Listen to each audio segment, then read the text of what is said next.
Hello and welcome to this episode of Cracking the Rich Code, the podcast. I'm John Verico and am delighted to be your host. And as usual, I have another fantastic guest with us today. Leeanne Hudson has been, she's an executive leadership coach, a focal point business and executive coach.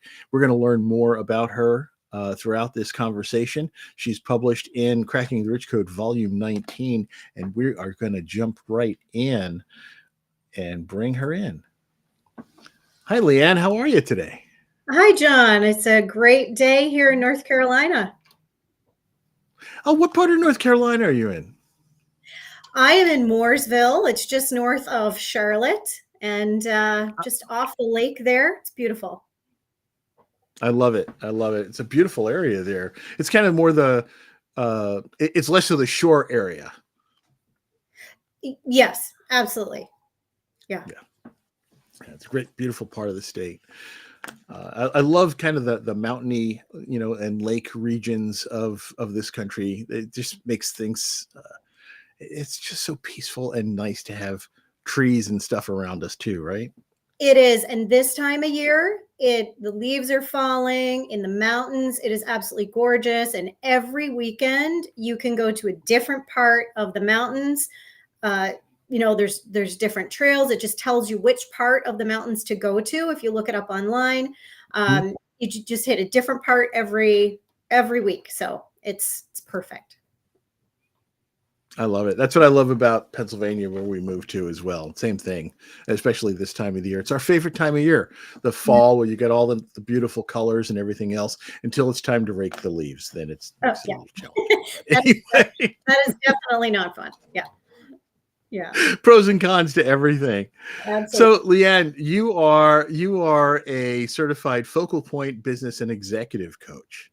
That is correct. So, in doing that, I know that some of the things that you focus on is helping leaders to develop the skills to foster self-managed teams. Yeah. What exactly is a self-managed team? Yeah. So a self-managed team. So let's dive into that. So a self-managed team are a group of individuals that come together. They really anticipate issues in a facility. They solve problems early and they collaborate effectively. They're very efficient and they drive performance. They don't wait for a constant direction from their manager.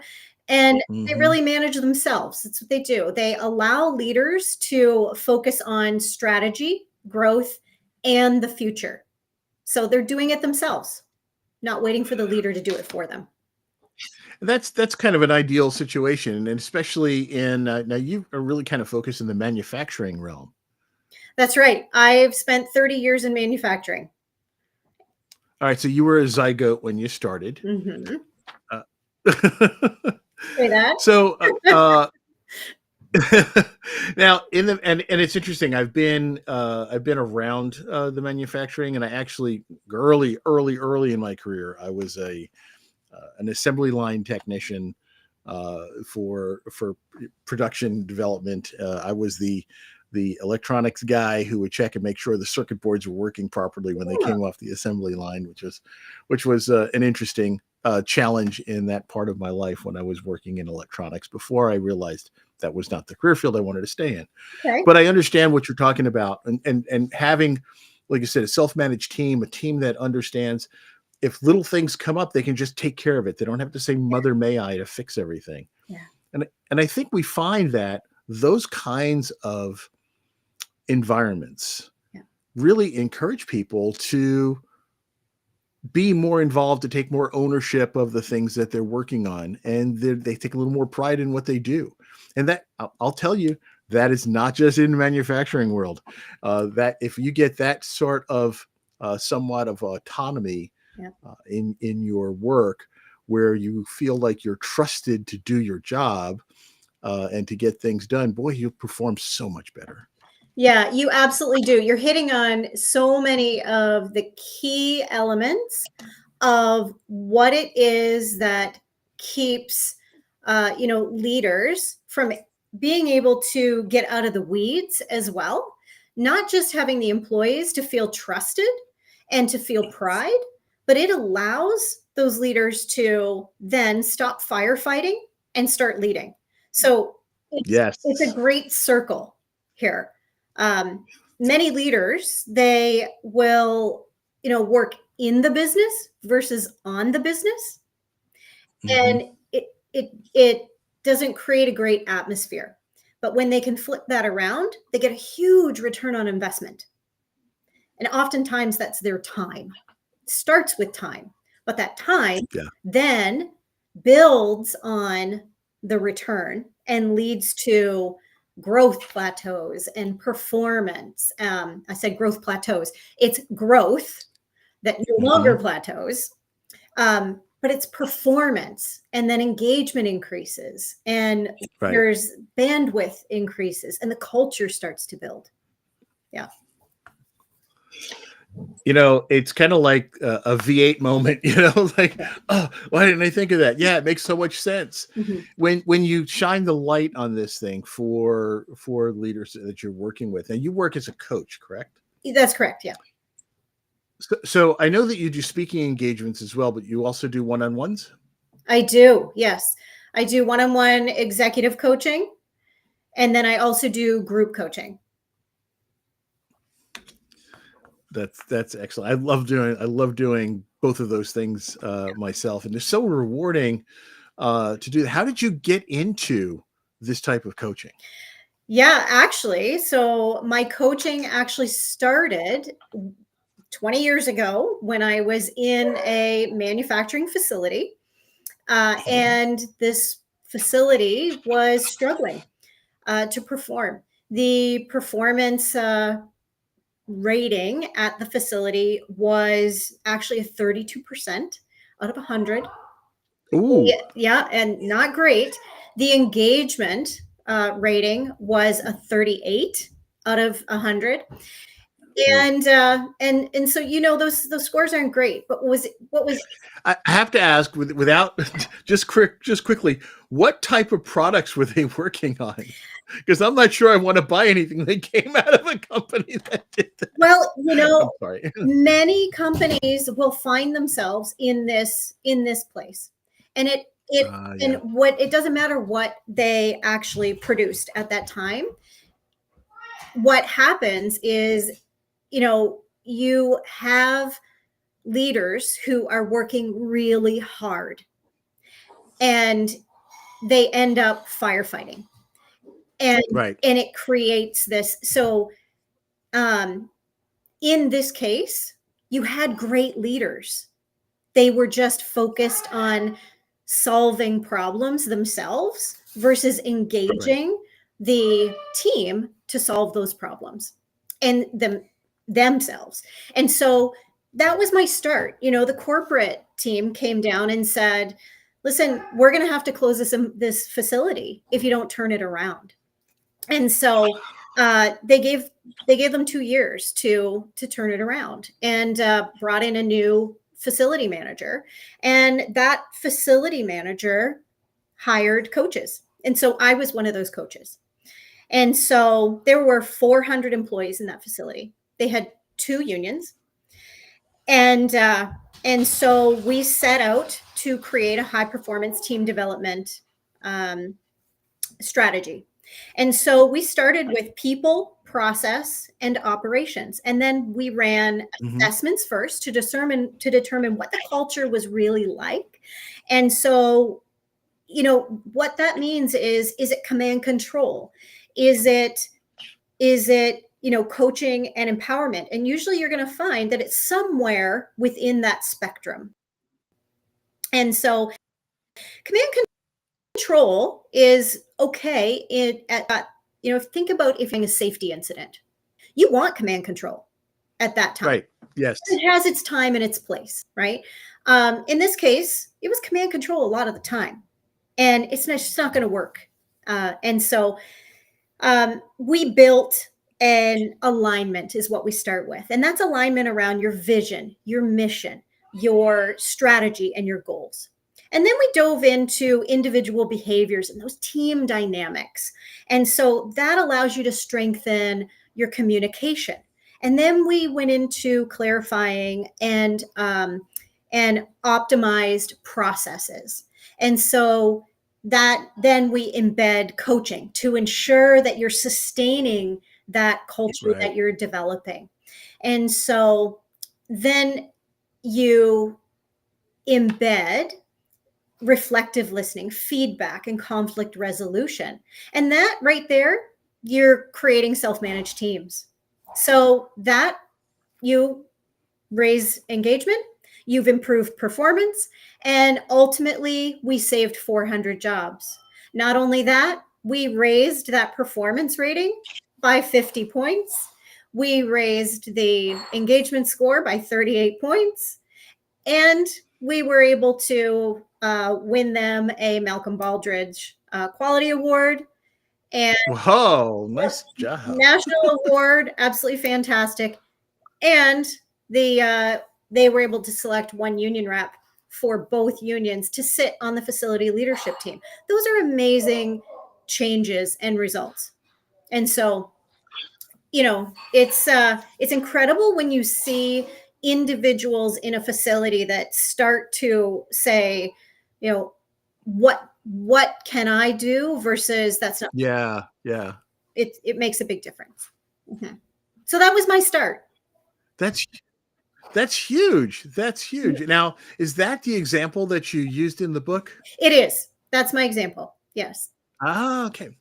And and for those of you who are just tuning in, we are speaking with Leeanne Hudson, who is a certified focal point business and executive coach. And she's just relayed how she was able to take an organization that was struggling with, like 30s in performance metrics in the 30s, engagement metrics in the 30 percentile range, and then she turned that around to getting that up into like the 80 percentile range. Just absolutely amazing turnaround, saving 400 jobs. If I've reiterated this properly, hopefully to capture that, hopefully just enough nuggets so that people will go back and listen to this from the beginning so they capture all of that. But more importantly, they go and pick up a copy of Cracking the Rich Code Volume 19, where they can read about this and learn a little bit more. Now, Leanne's chapter in Volume 19 is Autonomous by Design, High Performance Team Development in Manufacturing.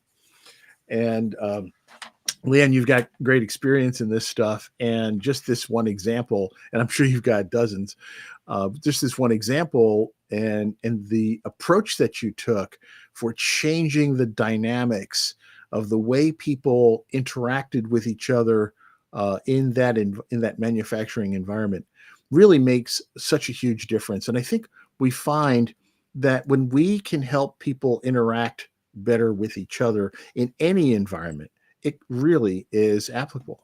Yeah, absolutely. Yeah, it absolutely is. You can do this. So is that why go ahead. I was just going to say, yeah, this example was 400 people, but I've taken that and also done it with a much smaller team of 6 people. It's applicable to many different environments, not just a manufacturing environment. You can do it in a smaller entrepreneurial environment. You can do it just on a small team of a trade environment, or a financial team, a medical team. It's applicable all over. Yeah. Before we had come on the air, we talked briefly about getting the leader out of the weeds. Yeah. The last thing you really need, and I know I hate this when I was working, having somebody kind of looking over my shoulder all the time. Yeah. We go through a hiring process of people. Yes. Right. We check out their skills and their background, and then we bring them on and then micromanage them. Why did you bother to find out if they had skills or not? Let people do their job, for crying out loud. Right. Right. Exactly. It creates a wonderful environment to do that. Yeah.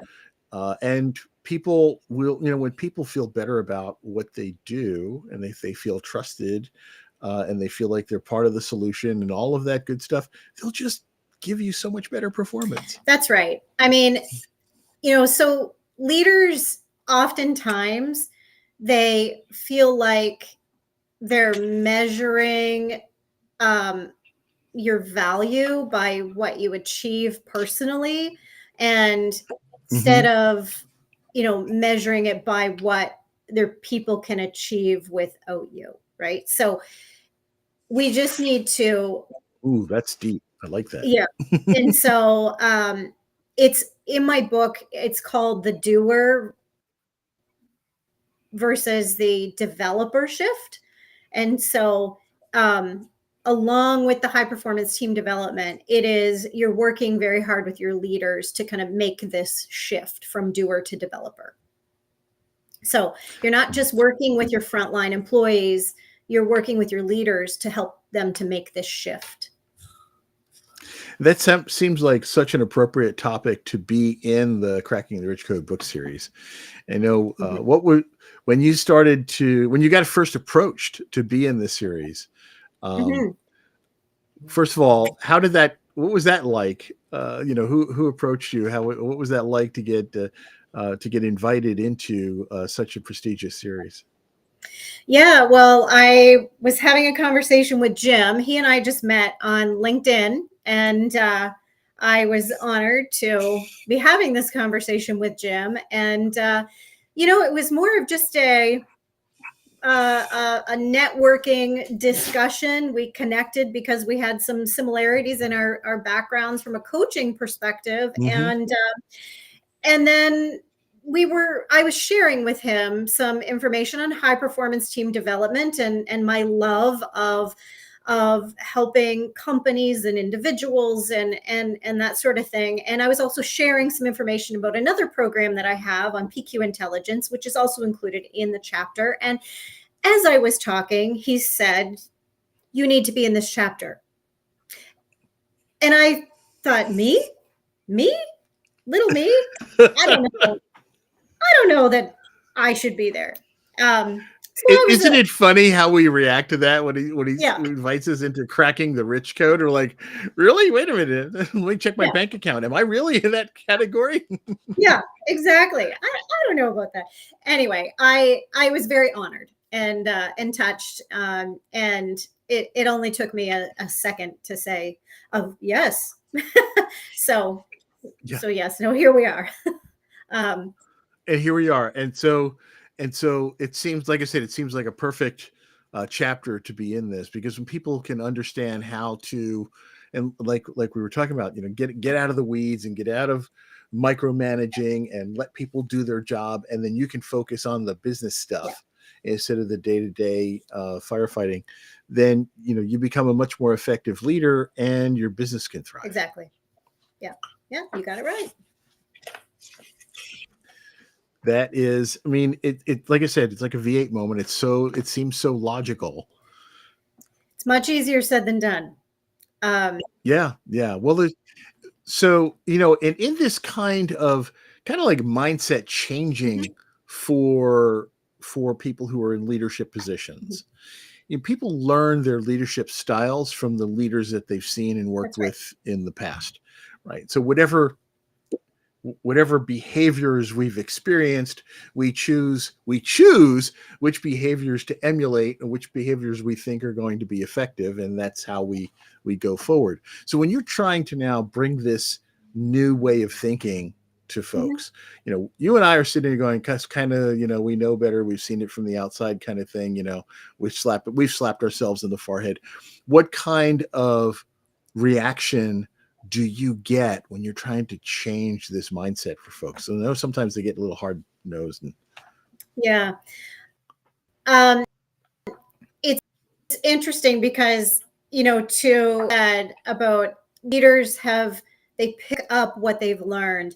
And I think for so long, we're rewarded for what we have learned. And for so long, we've been fixing problems. And so leaders are rewarded for just that, not for developing others. And so they default to action instead of intention. And so Yeah. they become a bottleneck. And so self-managed teams do eliminate this bottleneck. So oftentimes, when I'm talking to prospective clients, uh, I do sometimes get that reaction of, well, I don't need this right now. I'm too busy right now. I'm too in the weeds. I'm too in the weeds to do this right now. Uh, Mm-hmm. so I do uh, tend to talk to them about the a couple of principles, and one of those is um, 3 eyes of the business leader. And it's really all about the the the manager, the strategic leader, the executive, and then the manager, Mm-hmm. and then the technician. And when you line this Right. out and you're asking leaders about which one of these categories are you spending most of your time, and you lay out the tasks, you have them lay out the tasks that they're doing every day, more often than not, the majority of the tasks that they're doing end up falling in the technician level. They usually end Yep. up with about 85% of their tasks are in the technician level. So then you can say, okay, how much do you pay a technician? And it ends up being, well, your value is actually majority of, you're paying yourself maybe $18 to $20 an hour, whereas the majority of your value should be at strategic level. So if you're looking at revenue growth, strategy planning, things like that, the value that you should be spending on yourself is really not there. It's not equal. So when I look at it That is that a way, brilliant way of looking at that. yeah, if you look at all focal point coaches, they're going to look at it the same way. It's Yeah. you are able to, in a very short discussion, and when you lay it out that way, start to get that flip pretty quickly. So then you're in. It's funny because when you put it into dollars and cents that Mhm. way, that really is the trigger. I've worked with a lot of folks and in the trades as well, and people who wind up in leadership positions and management positions have come up through the ranks, Mhm. and they still kind of think of themselves. They became leaders because they had seniority as a technician. Yes. And so they still, there's still that go-to technician Yes. mindset instead of that people grower That's mindset. right. Yeah. Yeah. Yeah. Very common. So what got them there doesn't get them here. They didn't necessarily learn how to be a leader and what is needed at that leadership level. They didn't learn what it is to strategize. They didn't learn how to be a visionary. And so they just don't know, and need to learn that. And so it gets us into that discussion, and then you start to get the mind shift, and then we can talk about what is this high performance team development, and how do I bring the middle managers and the frontline employees along into this cultural shift. That's a big shift Yeah. too. That's a big shift. Hey, we're having a fantastic Mhm. conversation with Leeanne Hudson. You want to check her out at leannehudson.focalpointcoaching.com. By the way, Leeanne is spelled with 2 E's and 2 N's with an E on the end. I say that because I know it's on the screen if you're watching the YouTube version, but if you're only listening to this on audio, you want to make sure you get it right. And I know in my email to you, I left out one of the E's, and I didn't mean to do that. See, I'm calling myself out on that one. But yes, it's leannehudson.focalpointcoaching.com. That's her website. Definitely check her out. And also, great to contact her and connect with her on LinkedIn.